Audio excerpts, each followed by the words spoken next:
ഷാഫി പറമ്പിൽ എംപിയെ അതിക്രൂരമായി മർദ്ദിച്ച പോലീസ് നടപടിയിൽ അതിശക്തമായ പ്രതിഷേധം രേഖപ്പെടുത്തുകയാണ്. മനഃപൂർവ്വമായിട്ടാണ് ഷാഫിയെ തെരഞ്ഞുപിടിച്ച് പോലീസ് മർദ്ദിച്ചത്. അദ്ദേഹത്തിന്റെ മൂക്കിന് 2 സർജറി കൂടി ഇന്നലെ രാത്രി കഴിഞ്ഞിരിക്കുകയാണ്. എല്ലാ വിഷയങ്ങളിൽ നിന്നും ശ്രദ്ധ തിരിക്കുന്നതിന് വേണ്ടിയിട്ടാണ് പോലീസ് സർക്കാരിന്റെ താല്പര്യം നോക്കിക്കൊണ്ട് ഇങ്ങനെയുള്ള ഒരു ക്രൂരമായ മർദ്ദനം അഴിച്ചുവിട്ടത്.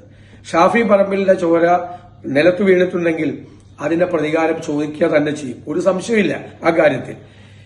സർക്കാരിന്റെ ശമ്പളം പറ്റുന്ന പോലീസുകാർ AKG സെന്ററിൽ നിന്നല്ല ശമ്പളം പറ്റുന്നതെന്ന് അവർ ഓർത്തിരുന്നാൽ അവർക്ക് നന്നായിരിക്കും.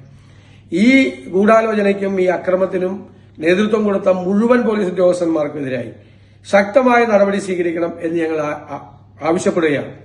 ഒരു കാര്യം കൂടി, ശബരിമലയിൽ പ്രതിരോധത്തിലായ ഗവൺമെന്റിനെയും മുഖ്യമന്ത്രിയെയും CPM-നെയും രക്ഷിക്കാൻ വേണ്ടിയിട്ടാണ് ഇത്തരം നടപടികളുമായി മുന്നോട്ട് പോകുന്നതെങ്കിൽ എല്ലാ ശക്തിയും സമാഹരിച്ചുകൊണ്ട് ഇന്ത്യൻ നാഷണൽ കോൺഗ്രസും ഐക്യജനാധിപത്യ മുന്നണിയും ശക്തിയായി പ്രതികരിക്കുക തന്നെ ചെയ്യും.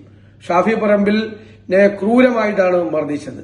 ഒരു പ്രകോപനവുമില്ലാതെ മനഃപൂർവ്വമായിട്ട് പോലീസ് കോൺഗ്രസിന്റെയും UDF-ന്റെയും ജാഥ തടഞ്ഞുകൊണ്ടാണ് മനഃപൂർവ്വമായി പ്രകോപനം ഉണ്ടാക്കിയത്. 100-200ഓളം വരുന്ന CPM-കാർക്ക് കടന്നുപോകാൻ വേണ്ടിയിട്ടാണ് 3000-ഓളം പേര് വരുന്ന UDF-ന്റെ ജാഥ തടുത്തു നിർത്തി മനഃപൂർവ്വം പ്രകോപനം ഉണ്ടാക്കി. നിരവധി പ്രവർത്തകരെ, ഒരു പ്രവർത്തകന്റെ കണ്ണിന്റെ കാഴ്ച വരെ വലിയ അവതാളത്തിലായിരിക്കുകയാണ്.